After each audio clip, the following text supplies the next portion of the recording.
Alors, le banc d'essai, il a été conçu. Elle achète donc tout le lycée professionnel. Mais aussi une évaluation. Social fait qu'on attend de... Bonjour Marc Ness. Bonjour. Tu es Dan, délégué académique pour le numérique dans l'Académie de Strasbourg. Exactement. Tout d'abord, peut-être pourrais-tu nous dire qu'est-ce que c'est qu'un Dan?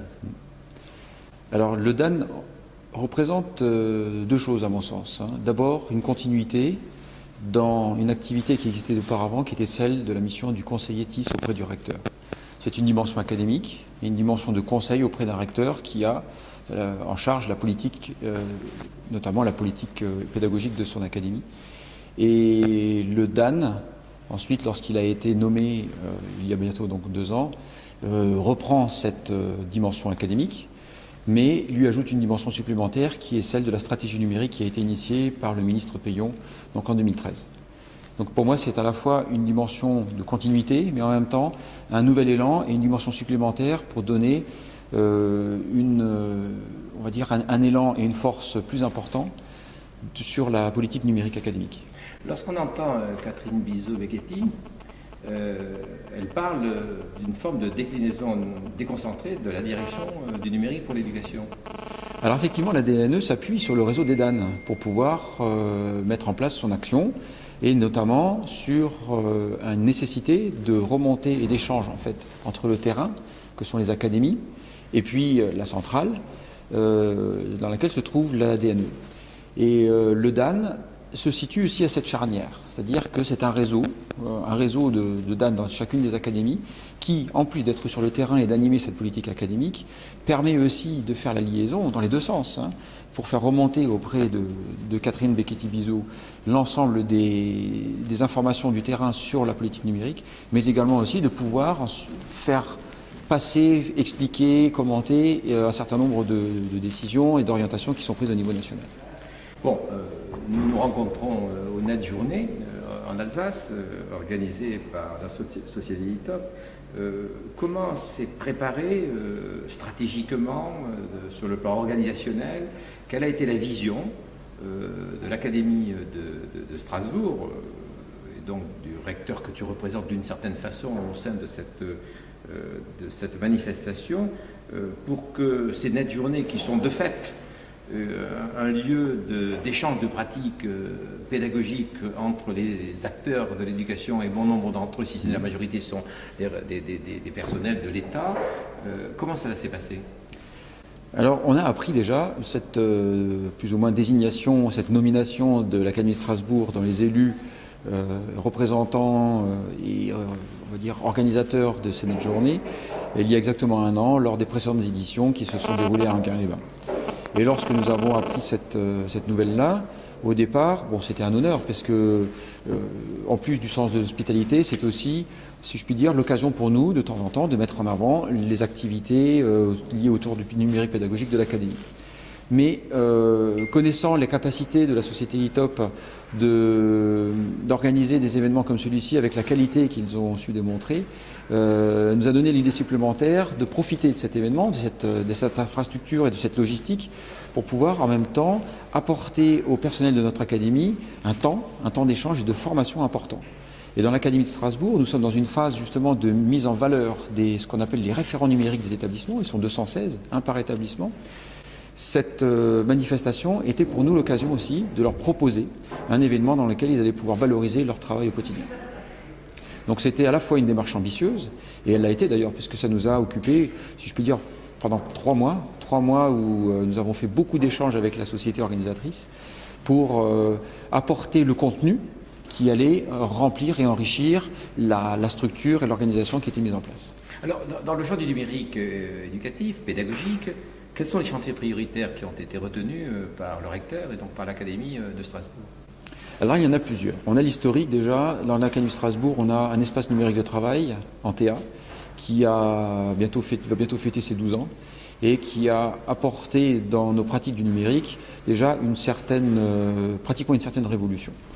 Donc l'idée déjà, c'est de pouvoir enrichir le volet pédagogique de cette ENT. Ça, c'est un chantier principal qui occupe une bonne partie déjà de l'équipe de la DAN. C'est-à-dire passer de l'ENT scolaire, je dirais, Voilà. à l'ENT pédagogique. Grosso modo, c'est ça. On avait un ENT pour lequel le volet pédagogique était minimaliste et on veut lui donner une forte valence pédagogique, en nous appuyant d'ailleurs sur les recommandations du SDET, le SDET V4, qui recommande fortement, et c'était aussi une remontée de notre terrain, de mettre un volet pédagogique dans cette ENT. Le deuxième chantier, c'est la promotion des usages à partir de la valorisation des expérimentations. Pour nous, il est essentiel de baser les usages du numérique d'abord sur des nouvelles pratiques pédagogiques.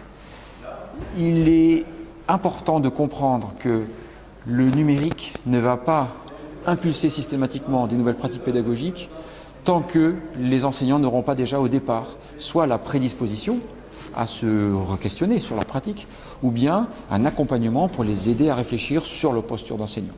Le numérique questionne la posture de l'enseignant, mais l'accompagnement de ces équipes-là est quelque chose de très important et ça fait partie de nos priorités. Donc les accompagner et valoriser ce qui se fait sur le terrain en matière d'innovation. Les chercheurs parlent de nouvelle professionnalité des enseignants.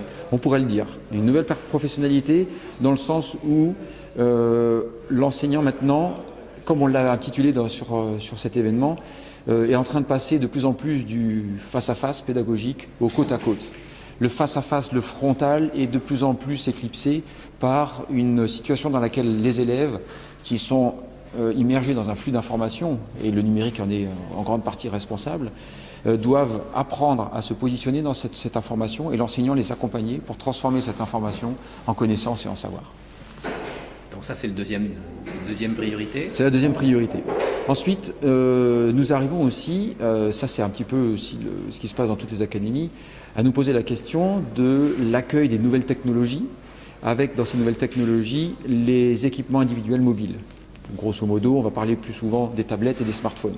C'est une question qui se pose de manière très importante dans le sens où le contexte national nous y invite, puisque on parle maintenant de la phase de préfiguration du plan numérique, mais également l'arrivée des équipements mobiles individuels des élèves. Les élèves posent des questions à leurs enseignants, est-ce qu'ils ont le droit d'utiliser leur smartphone, est-ce qu'ils peuvent apporter leur tablette ou leur ordinateur en classe, ça commence à se présenter et l'enseignant est obligé de se positionner. Et je pense que nous, en tant qu'institution, nous avons à anticiper, à préparer nos établissements, préparer nos équipes, notamment les équipes de direction, à cette arrivée technologique. Et donc ça fait partie aussi d'un chantier que nous menons avec nos partenaires. L'actualité aujourd'hui, c'est aussi la préfiguration du plan numérique prévu par le gouvernement. Alors on est en plein dedans, effectivement.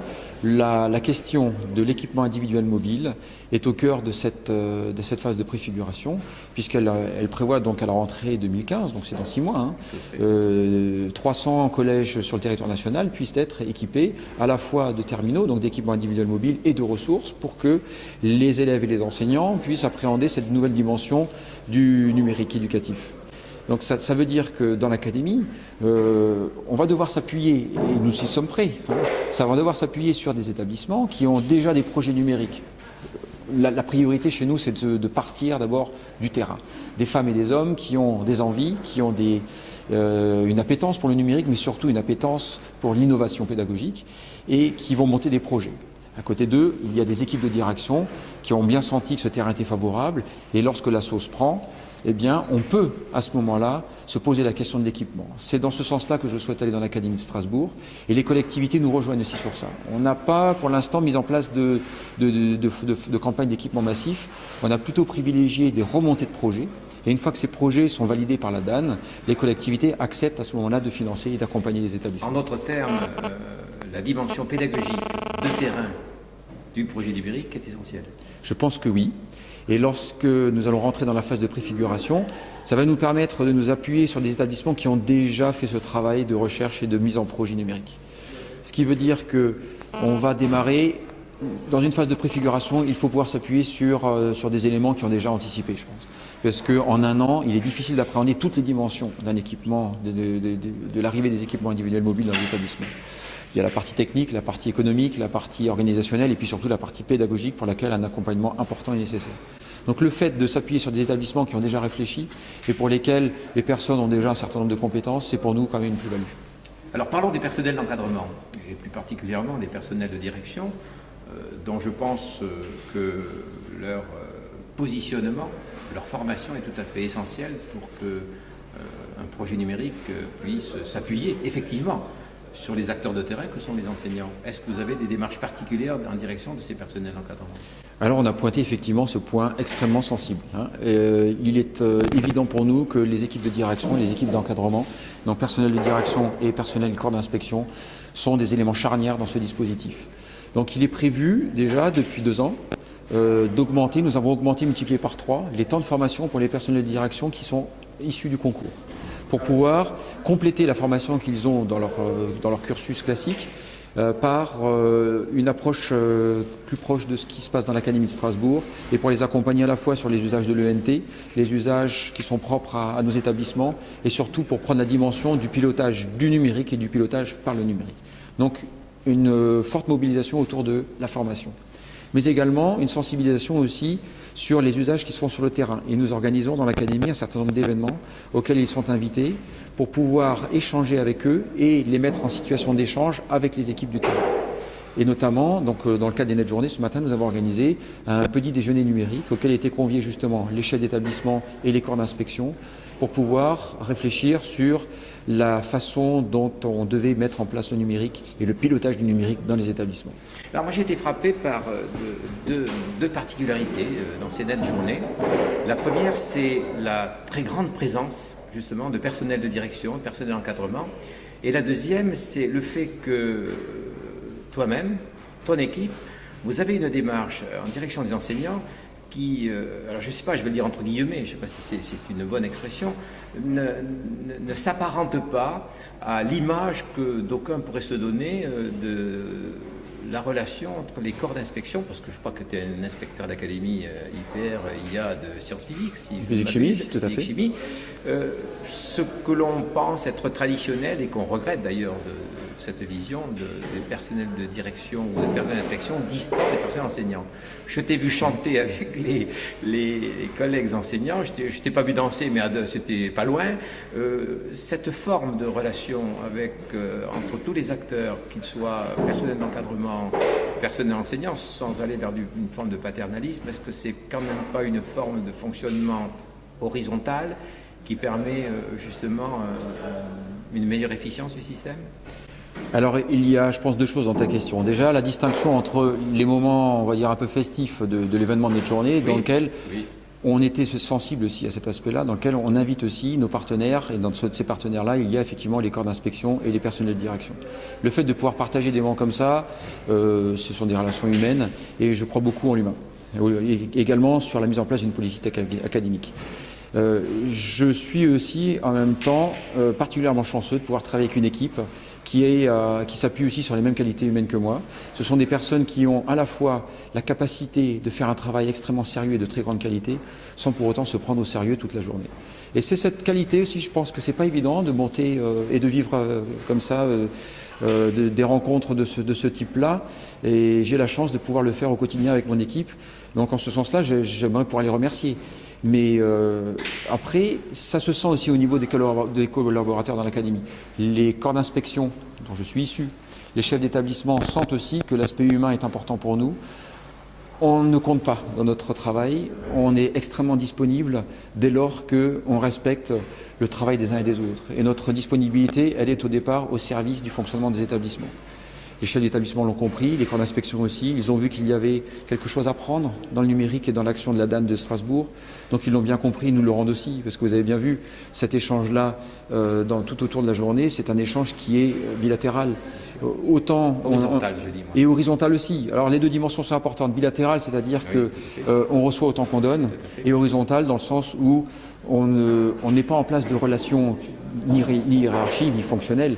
On est d'abord tous, si je puis dire, dans le même projet qui est celui de développer le numérique pour nos élèves et nos enseignants. En tout cas, je tenais à te dire que personnellement, je l'avais apprécié. Merci bien. Merci. Mais par contre, on va pouvoir choisir son cheminement pour arriver au résultat. Avec des outils